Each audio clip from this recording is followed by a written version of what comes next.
maka na ewere nsọ dị na dibịa ewere nsọ dị n'omenala na ekwu a nụrụ ọgọ ndụ ọ bụ na ị na-eje agbakuru nwaanyị ọzọ bi na di nwaanyị bụ na ana na-asị ya nsọ ọ dọghọ mma biko nwanne m kwụsịtụ ya na ọ dọrọ mma. Ọ dị mma nwa Igbo na-ege anyị na-ekiri ọ ga-adịrị unu niile mma ebe ọ bụla isi wee na ege anyị ugbu anyị nọ n'obi High Chief oke dibịa Otuogbajie nke mbụ na mbụ bụ dibịa na-eme nchọpụta dị iche iche gbasara ihe eji alụ ọrụ dibịa ya na mmụọ ihe agwọ agbanị na-alụkọ n'obi ya ka anyị nọ iji maka o si eme ọkachasị gbasara ihe niile na ụdị akụkọ anyị na-anụ gbasara ndị eze nwanyị ewu ihe eji mara oke dibịa ya bụ Otuogbajie nke mbụ na mbụ na Nam Kano ebe a na-eme mmemme ọ na-eji ọgbọ maka na ọ bụ oke dibịa na-eji ọgbọ echetagasị m ndị nna anyị ha ndị dịka wafụ bụ onovo ha oge ha nọ ewere ihe ebe ihe na-eme ọ ndị a na-anọrọ n'ọgbọ mara na obi esi onye ọbụla ike ọ ya wa na-emezi Otuogbajie na-eme Otuogbajie anyị ekene gị daalụ rinne ka ị mere ọkwa ọ na-aga ịmara nke bụ eziokwu bụ na ọ dị ka ịbụ omere ọha ọkwa omere ọha ka a ga-etube gị ugbu a maka na ebe ọbụla ị gara Otuogbajie maka na ewu ihe ikwuru oge gara aga isi na dibịa ọbụla na-eme ihe ọma bụ ọpụta awụrụ ya na-adị ya ebe ọ pụtara ihe a na-aga ọzọ mmadụ ahịa onye ahịa na-ele ahịa mana ajọ dibịa bịa be mmadụ ọ bụrụ sọ iwe na ọnụma ka m bịara be gị na onye ọbụla bịa be gị sa awụrị ka a na-ewu daalụ rinne biko kọwatụla anyị ọzọ maka na ewe ndị ọ bụ izizi ha ga na-anụ afa gị a na obi gị ebe ị nọ ịbụ oke dibịa. Afa m bụ Chigozie ede nke eji Otuogbajie Omenkeafuru n'anya wee mara abụ m onye obe egwu agbanụ n'ezi eba autonomous community dị na Nkanu West n'azụ sekiteret agbanụ Nkanu West sekiteret agbanụ bụ ebe m yes. Maka ụfọdụ ọ ga-abụ izizi ịnụ achọ m ka ha maka na ewe ihe dị mkpa m ji chọọ ka ha buru ụzọ jide akara ekwentị gị ka ọ ga-abụ onye ọ gbagojuru anya o buru ụzọ kpọọ gị ọkachasị ihe gbasara ihe eji alụ ọrụ dibịa ọkachasị ihe gbasara ngwongwo eji alụ ọrụ dibịa nakwa ihe dị iche iche megoro na mmụọ ụfọdụ ejego na dibịa dị iche iche mana enweghị ihe ejetara onye chọọ ịjụ gị ajụjụ dịka oke dibịa kedu ka ọ ga-esi wee mee nke a ka ị tụziere ya ụzọ onye chọọ ịjụ m ajụjụ enwere m akara ekwentị nke bido na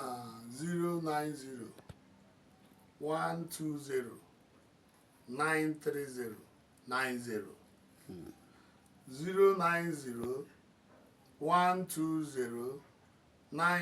090-120-930-90 nke WhatsApp bụkwanụ 080-3313-7297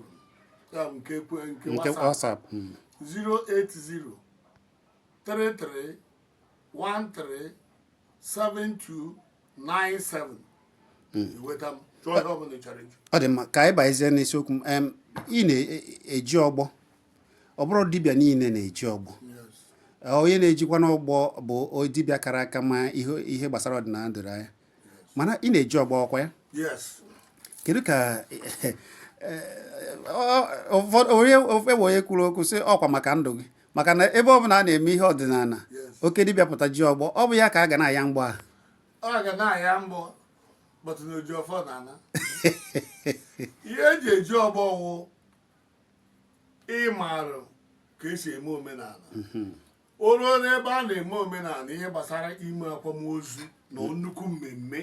ndị mmadụ ga-abịa different types of people and maybe different types of masquerade ga-abịa mmọnwụ niile ahụ dị iche iche bịa enwe ndị ga-egosi na ya kawanye enwe ndị ga-egosi na egwu nke enwe nke ga-apụta ọsị ndị akwụ na egwu tivana ọgbaghara da so mana ị nọrọ ebe ahụ asị onye na-eji ọgbọ ịmago ngwongwo eji eji ọgbọ ahụ ị ga-abịakwasị gị n'abalị ka udo wee chaa ịkwasị anya emeghe ka esi eme ya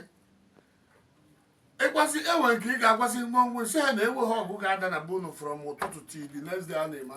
na ndị ọbụla chọrọ ịnọ ọgụ nwere ike isi ebe a jewe baa moto jewe St. John je na ọgụ ha nụchakwa ọgụ ha dị mana ọma bụ ọma mana ọ mebiri bụrụ mmemme na the compound ebe a na-eme ihe so na ya eme ihe ka eji eme ihe gbasara ọgba ahụ ọgba ederedu ọbụrụ egwu ọchọchị tinye agbasa ọ dị ma oke dibịa ị na-eje ọsọ na Nkanụ ka ị na-eme oyibe meme invite onye mmemme invite ngwa ihe ọ na-eri ọ bụrụ ọ ga-emewe ngwa gị ihe ị na-eri ọ bụrụ ị ga-emewe anyị aga and a na-atụ na atụ ọ bụrụ na ihe ga-afete taa chi mbịa wee chi mma ka ị wee ike kwado dịka dike a na-atụ na atụ ya iweta gị kaadị akwata gị ihe eji eme ịkwadobe ka esi eme oru ụbọchị ahụ emewe ya ọ dị ma oke dibịa ọzọ m chọrọ ịma maka na iso na isi n'ihe gbasara dibịa na Nkanụ ị na-anụkwa maka akụkọ ndị eze nwaanyị oge ụfọdụ ndị eze nwaanyị na-eme ihe eze nwaanyị mana be ha adịghị n'udo ụfọdụ n'ime ha bụ esi na ụfọdụ kwa ndị otu unu ụmụ nwoke kwa ka ọ dị na nwoke ka ọ dị na nwaanyị ụfọdụ ndị dibịa ibe gị bụ ụmụ nwoke na-akwaje na obi ebe eze nwaanyị jebiri na be eze nwaanyị ụdị ahụ ọ dị mma mana di ya ha ka nọkwa ndụ ya na nwunye ya ọzọ na-anọ kedu ka unu si afụta ihe a nwanne m nwoke ahụ ka m jisi gị kpọọ ihe ọjọọ akpọ n'ezi omume ihe ọjọọ ọdọghọdọ mma nwoke ịkwara je bịa ebe nwaanyị ma di ya nọ ndụ ma di ya anọghọ ndụ na duti na ana Nkanụ ana omenala anyị bụ Nkanụ nwoke na-anụta nwaanyị abịabiabịa nọtụ nwaanyị ije biribe nwoke ịkpọdobe omenala isi adịghị mma ọkwa na ọba alụ ọwa arụ ka ọ bụ adịrị ihe gbasara eze nwaanyị ime isi ike ndị Igbo na-ekene ya otu a na-echia nwoke igwe echia nwoke igwe ka o si adị mgbe ọ bụ gụwa bụ eze ndị eze mgbe iji ekpekpọcha nwaanyị kpọọ ya eze na nwaanyị a bụkwara eze o mewedu ka eze ya mee na ha na-erubezi di ha isi ọ chefuo di ya a na-ekwu okwu mmiri na azụ mmiri na bụ ndị a na-ekwu okwu dị asị gị di gị ọ gaghị ewezi onye o ji kpọrọ ihe bụta ọdụghọ mma otu a kedu ihe ị ga-agwa na ụdị ndị na-eje na be ụdị ebe dịgasị iche iche a ọ ya mere na ụfọdụ n'ime ha rụcha ọrụ na ọ dị ele yes na maka na ewere nsọ dị na dibịa ewere nsọ dị na omenala now ndị na-emegasị otu aha dịka ndị ụmụ nwaanyị ma ndị ụmụ nwoke ndị otu anyị ọ nwere inye ha advice na-ekwu ha nụrụ bụ ndụ ọ bụ na ị na-eje agbakwuru nwaanyị ọzọ bi na di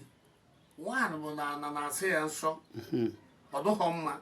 biko nwanne m kwụsịtụ ya na ọ dọrọ mma ịbụkwa anụ nwaanyị kwanyere di na-anị gị ugwu na di igbu ugwu nwaanyị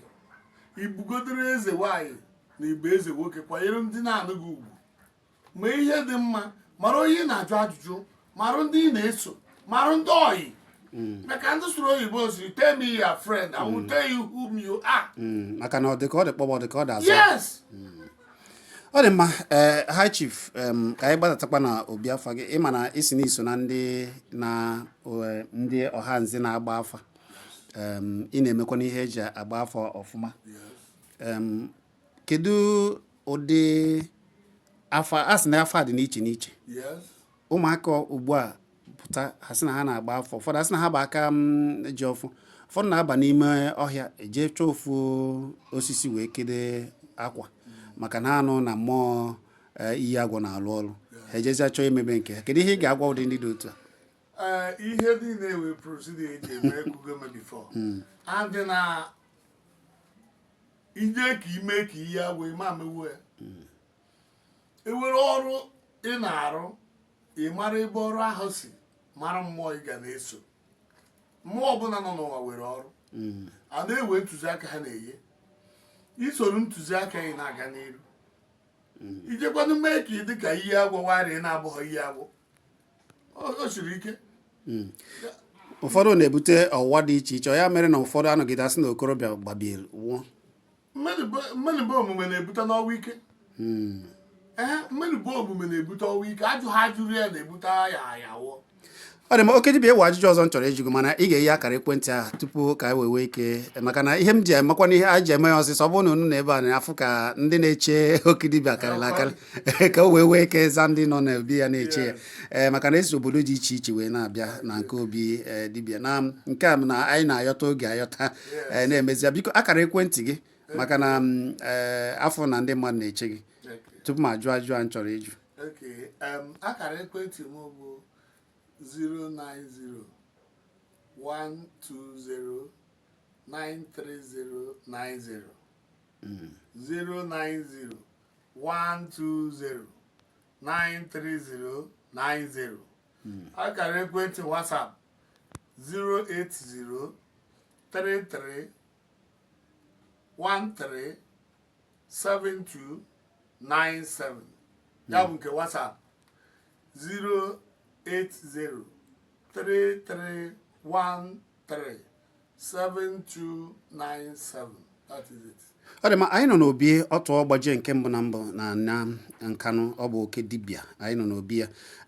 Ihe ọzọ eji mara oke dibịa bụ nnukwu mmụọ, iyi agba ọkụ. A sị nda m ga-ajụ gị nke a maka na ebe ọ bụla ijere mmụọ gị na-ebu ebube dị egwu. Ọ bụ mana ọ bụrụ obere mmemme ka mmụọ gị na-aga.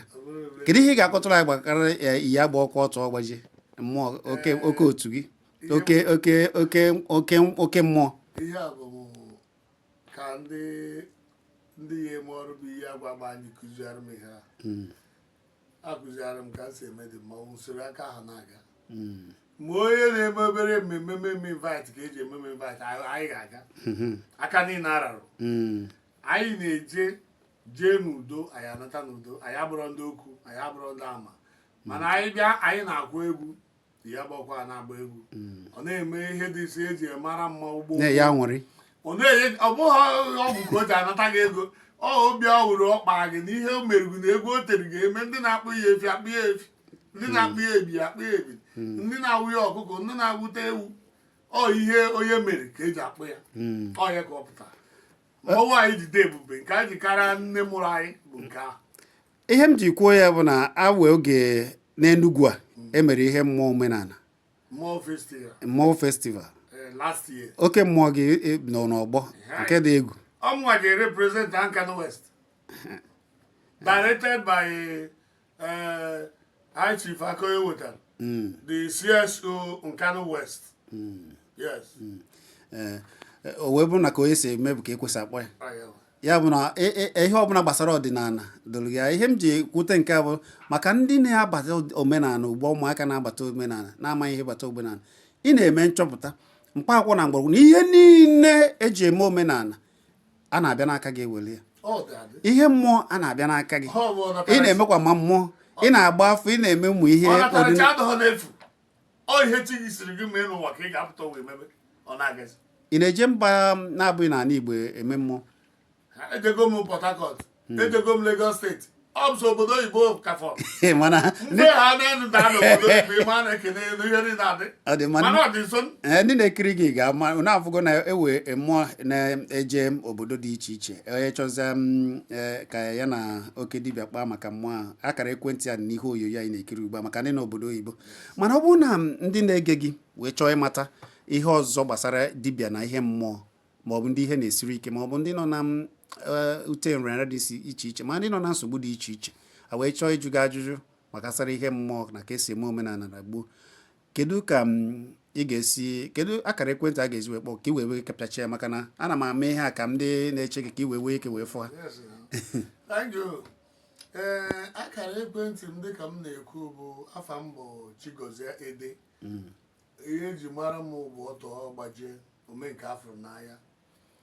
Akara ekwentị m 090 120 93090. Ị ga-ejiwa kwado ka o si dị maka ndị na-eche iro. Akara ekwentị m bụ 090 120 93090. Ọzọ 090 120 93090. Nke WhatsApp bụ 080 33137297. Nke WhatsApp 080 331 37297. ọ dị mma ka i wee ike wee jeza ndị na-eche gị ị ga-enyezi ndụmọdụ gị. ọ bụ na obi oke dibịa Otuogbajie nke mbụ na mbụ ọ na-eme were ọba ahịa ebe ngwongwo a ji eme ihe ndị omenala dịka esi eme ya na gboo dị mkpaakwụ na mgbọrọgwụ ndị pụrụ epu ndị dịgasị iche iche nọkwa n'obi ya na-ebe be ya kpọmkwem. ọ ga-abịa ịbịa ịfụkwa na ọ bụ na obe dibịa ka ị nọ na ọ bụghị na họteelụ, maka na ije na be ụmụaka na-eme efu ka edebegasị ọ dịzị ka ọ bụ họteelụ ka a na-eme anaghị eme resachị. onye nwa na-eme resachị na-akpọkwa ndị dibịa ndị ọzọ o sokwa ehibe akwa ngwongwo akwara ndị dibịa ngwongwo dịka sekwara ehibe ọdịnala dị iche iche na-eme na dịka esi eme ya. ọ bụ na obi ya ka anyị nọ. oke dibịa anyị kenere gị, kedu ka ị ga-esi kenezi ndụmọdụ ị ga-enye ndị otu gị na ndị ihe na-esiri ike ka ha mara ka a ga-esi wee rite uru ọdịnala mara nke bụ eziokwu? dịka i kwuru ekwu na mgbe ọzọ anyị akọwa dịka ihe isi ike ahụ maka na enweghị ihe isi ike na-ebute mebi ọ bụrụ egwu na-ebute ihe isi ike. enweghị ihe amụghị ọnwa nwaanyị amụghị ọnwa na ọgba anọghị dị na-ebute na ọdụdọ mmụta. enwe ndị ihe isi ike bido na ọdụdọ nweta maka ọ ihe ịtọ ka eji maka bịa ụwa. ndụta na mmụta na nweta bụ ihe na-ata eji bịa ụwa. wee na-asị onye ọbụla unu jisi ike ị na-ekpe ekpere dị mma, tụtụgodo obere aja gwọtụkwa obere ọgwụ ka o wee ike gazie. ọ dị mma. a sị na ntị ga-anụ ihe abụghị oge ha ka kpọta ewezi ka o si do kpọza na akara ekwentị a biko nyegere akara ekwentị a ka wee kepịacha ya. oke akara ekwentị m bụ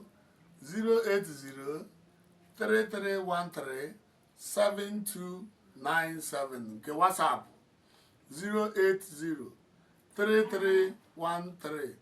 08033137297 nke na-agba WhatsApp bụ